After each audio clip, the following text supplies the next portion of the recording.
Hello friend, पिलपोर्ट ई classes में आपका स्वागत है। यह वीडियो 1857 की क्रांति से लिए गया है।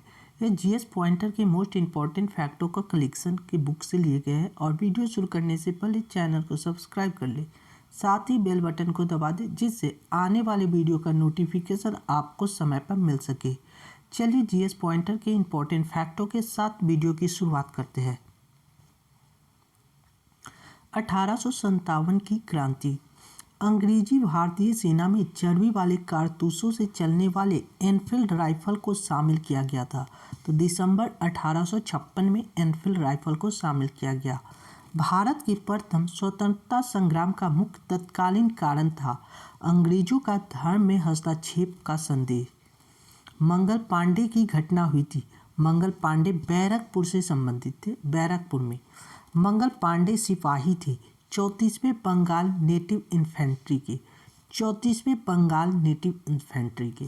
1857 के विद्रोह के दौरान बहादुर शाह ने शाह ए आलम बहादुर का खिताब दिया था।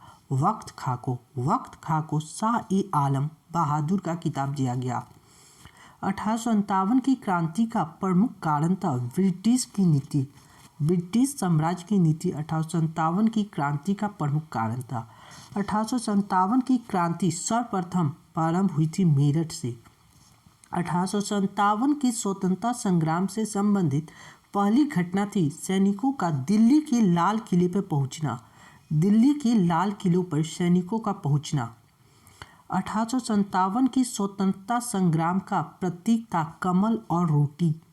1857 के संग्राम में झांसी, मेरठ, दिल्ली तथा कानपुर केंद्रों में से सबसे पहले अंग्रेजों ने पुनः अधिकार कर लिया था। दिल्ली पर अंग्रेजों ने पुनः अधिकार कर लिया था। 1857 के स्वाधीनता संघर्ष की वीरांगना महारानी लक्ष्मीबाई की जन्म स्थली है।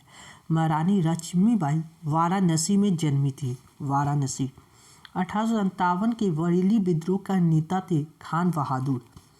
महारानी लक्ष्मीबाई की समाधि स्थित है ग्वालियर में। ग्वालियर में महारानी लक्ष्मीबाई की समाधि है। रानी लक्ष्मीबाई को अंतिम युद्ध में सामना करना पड़ा था यूरोज का। यूरोज से रानी लक्ष्मीबाई को अंतिम रूप से सामना करना पड़ा। 1857 का विद्रोह लखनऊ में जिसमें नेतृत्व में आगे बढ़ा था वह बेगम ऑफ अवध। लखनऊ में अवध के नवाब, वह महिला जिन्होंने अवध में 1857 की क्रांति में नेतृत्व की थी। तो यह है बेगम हजरत महल। किसने? बेगम हजरत महल ने। इलाहाबाद में 1857 के संग्राम का नेता था मौलवी लियाकत अली। इलाहाबाद में 1857 के संग्राम के नेता थे मौलवी लियाकत अली। 1857 के संघर्ष में भाग लेने वाले सिपाहियों की सर्वाधिक संख्या थी अवध से। 1857 की सेना में भाग लेने वाले सिपाहियों की संख्या सबसे ज़्यादा थी। Nana Saheb commander in chief था तात्या टोपी का। किसका? तात्या टोपी का। अजीमुल्लाह खां सलाहकार थे नाना साहेब के। अजीमुल्लाह खां नाना साहेब के सलाहकार थे। वर्ष 1857 के विद्रोह के संदर्भ में नाना साहेब, कुंवर सिंह, खान बहादुर खान तथा तात्या टोपी में से वह जिसे उसके मित्र ने धोखा दिया तथा अंग्रेज द्वारा बंदी बनाकर मार दिया गया। तो यह तात्या टोपी को। 1857 के क्रांति में वह जिसका वास्तविक नाम रामचंद्र पांडुरंग था। तात्या टोपी का वास्तविक नाम क्या था? रामचंद्र पांडुरंग। कुंवर सिंह 1857 के विद्रोह के एक प्रमुख नायक थे बिहार से। कुंवर सिंह बिहार से थे। पटना के 1857 की स्वतंत्रता संग्राम के नेता थे राजपूत कुंवर सिंह। ऐसे पील अली भी कहा जाता है। पील अली पटना से। नेक्स्ट, असम में 1857 की क्रांति का नेता था दीवान मनीराम दत्त। दीवान मनीराम दत्त।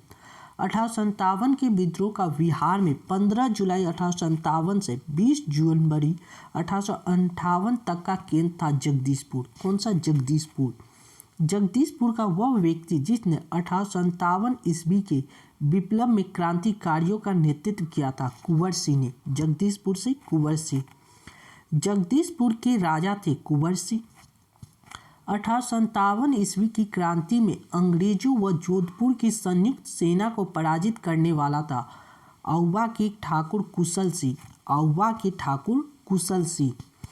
अजमेर, जयपुर, नीमच तथा आउव में से राजस्थान में 1857 की क्रांति का केंद्र नहीं था, तो जयपुर 1857 में राजस्थान में वह केंद्र नहीं था। चंद्रशेखर आजाद, राम प्रसाद बिस्मिल्ला, शहादत खां तथा माखन लाल चतुर्वेदी में से 1857 में संघर्ष किया था। किसने? शहादत खां ने 1857 में संघर्ष किए थे। इन सभी में से मौलवी अहमदुल्ला शाह, मौलवी इमदादुल्ला, मौलवी फजलेहक खौरावादी तथा नवाब लियाकत अली में से 1857 के विद्रोह में अंग्रेजों का सबसे कट्टर दुश्मन कौन था? तो मौलवी अहमदुल्ला शाह अंग्रेजों के सबसे कट्टर दुश्मन थे। 1857 के विद्रोह को देखने वाले उर्दू कवि कौन थे? तो उर्दू कवि मिर्जा गालिब थे। कौन? मिर्जा गालिब। सुप्रसिद्ध उर्दू शायर मिर्जा गालिब का मूल निवास था आगरा। मिर्जा गालिब आगरा के थे।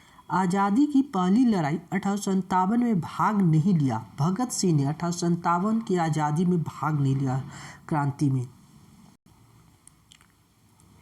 1857 के विद्रोह में बेगम हजरत महल, कुंवर सिंह, उधम सिंह तथा मौलवी अहमदुल्ला में से संबंध नहीं था उधम सिंह का।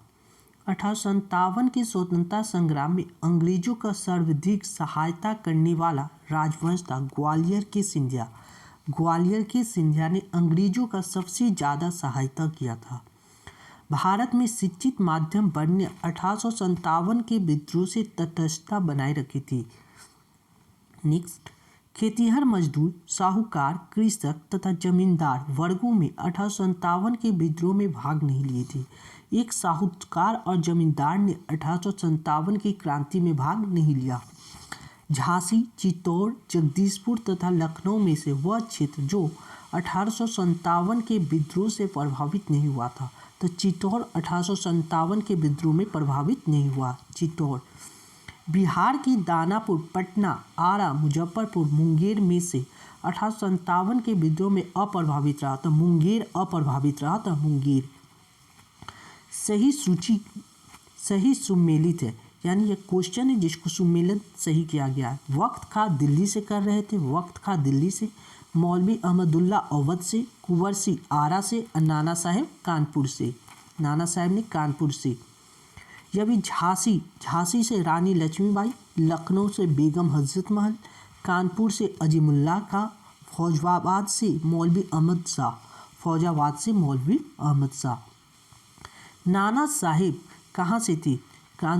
कानपुर से। नवाब हामिद अली खां दिल्ली से, मौलवी अहमदुल्ला लखनऊ से और मनीराम दीवान असम से थे। 1857 के विद्रोह के समय भारत का गवर्नर जनरल था। 1857 के विद्रोह के समय भारत के गवर्नर जनरल लॉर्ड कैनिंग थे। 1857 के विद्रोह के समय बैरकपुर में ब्रिटिश कमांडिंग ऑफिसर था जॉन विनेट हैर्सी। कहाँ थे? बैरकपुर में ब्रिटिश का कमांडिंग ऑफिसर। 1857 में इलाहाबाद में आपातकालीन मुख्यालय बनाया था लॉर्ड कैनिंग ने। इलाहाबाद में आपातकालीन मुख्यालय बनाया। 1857 के विद्रोह के समय ब्रिटिश के प्रधानमंत्री थे विस्कॉन्ट पामस्टन थे। 1857 का विद्रोह मुख्यतः असफल रहा।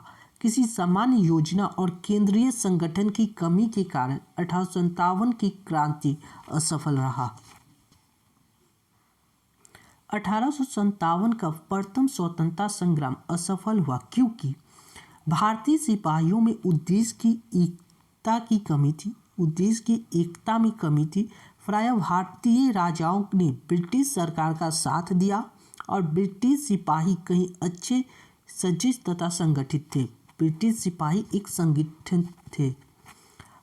अंग्रेज राजपूत राज्यों में 1857 के विद्रोह को दबाने में असफल रहा क्योंकि स्थानीय शासकों ने क्रांतिकारी का साथ नहीं दिया। जनरल जॉन निकल्सन, जनरल नील, मेजर जनरल हैवलॉक तथा सर हेनरी लॉरेंस में से वह ब्रिटिश अधिकारी जिन्होंने लखनऊ में अपना जीवन खोया था। लखनऊ में अपने जीवन खोने वाले जनरल नील भी थे। मेजर जनरल हैवलॉक तथा सर हेनरी लॉरेंस ये सभी का लखनऊ में अपने जीवन को खो दिए। कथन दिए गए हैं और उसके निष्कर्ष दिए गए हैं। 1857 में प्रथम स्वतंत्रता संग्राम ब्रिटिश सरकार से स्वतंत्रता प्राप्ति करने में असफल रहा। यह बात तो सही है, क्योंकि बहादुर शाह जफर के नेतृत्व में जन सहयोग नहीं मिला था और अधिकांश महत्वपूर्ण रियासतों ने शासक उनका साथ देने से कतरा रहे थे, यानी सब अलग अलग लड़ रहे थे। यह दोनों कथन सही है। कथन 1 और 2 दोनों सत्य है और कथन बीच आर जो है कथन का सही एक्सप्लेनेशन भी है। 1857 के विद्रोह को एक षड्यंत्र की संज्ञा दी है। षड्यंत्र की संज्ञा दिया है sir James Outram M W Taylor ने। सर जेम्स ऑल्ट्रम एवं डब्ल्यू टेलर ने 1857 की क्रांति को एक षड्यंत्र की संज्ञा दी है। वह आधुनिक इतिहासकार जिसने 1857 के विद्रोह को स्वतंत्रता की पहली लड़ाई कहा। वी.डी. सावरकर ने 1857 के विद्रोह को पहली लड़ाई कहा। भारतीय स्वाधीनता आंदोलन का सरकारी इतिहासकार एम.एन. सेन थे। एम.एन. सेन भारतीय भाषा में 1857 के विप्लव के कारणों का लिखने वाले प्रथम भारतीय थे। सैयद अहमद खां तथाकथित प्रथम राष्ट्रीय स्वतंत्रता संग्राम न प्रथम, न राष्ट्रीय और न ही स्वतंत्रता संग्राम था। यह कथन है आर.सी. मजूमदार का। 1857 की क्रांति के बारे में सही अवधारणा है। इनमें भारत में ईस्ट इंडिया कंपनी की शासन प्रणाली के मितप्राय बना दिया। ईस्ट इंडिया कंपनी की शासन प्रणाली को मितप्राय बना दिया था 1857 की क्रांति। महारानी विक्टोरिया ने भारतीय प्रशासन को ब्रिटिश ताज के नियंत्रण में लेने की घोषणा की 1 नवंबर 1858 को। सम्राज्ञी विक्टोरिया ने 1858 की घोषणा में भारतीयों को बहुत से चीज़ें दिए जाने की आश्वासन दिया था। वह आश्वासन जिसे ब्रिटिश शासन ने पूरा किया तो रियासतों को हड़पने की नीति समाप्त कर दी जाएगी, इसे उन्होंने पूरा किया था। महारानी विक्टोरिया की उद्घोषणा 1858 का उद्देश्य था भारतीय राज्यों को ब्रिटिश साम्राज्य में मिलने के लिए किसी भी विचार का परित्याग करना तथा भारतीय प्रशासन को ब्रिटिश क्राउन के अंतर्गत रखना। महारानी विक्टोरिया का उद्देश्य था कि भारतीय राजाओं को ब्रिटिश साम्राज्य में मिलने के किसी भी विचार का परित्याग करना तथा भारतीय प्रशासन को ब्रिटिश क्राउन के अंतर्गत रखना। पब्लिक सर्विस आयोग यानी पील आयोग, हंटर आयोग तथा साइमन कमीशन में 1857 के विद्रोह के दमन के बाद भारतीय फौज के नव संगठन से संबंधित है। पील आयोग भारतीय फौज के नव संगठन से पील आयोग संबंधित है। 1857 के विद्रोह के बाद ब्रिटिश सरकार ने सिपाहियों के इन प्रांतों से चयन किया था। गोरखा, सिख, पंजाबी उत्तर प्रांत से भारतीय सिपाहियों को ब्रिटिशों ने क्या किया था, प्रांतों से चयन किया था। Thank you for watching this video. ऐसे वीडियो पाने के लिए फिलपॉट ई क्लासेस को सब्सक्राइब करें, साथ ही बेल बटन को दबा दें जिससे आने वाले वीडियो का नोटिफिकेशन आपको समय पर मिल सके। Thank you once again.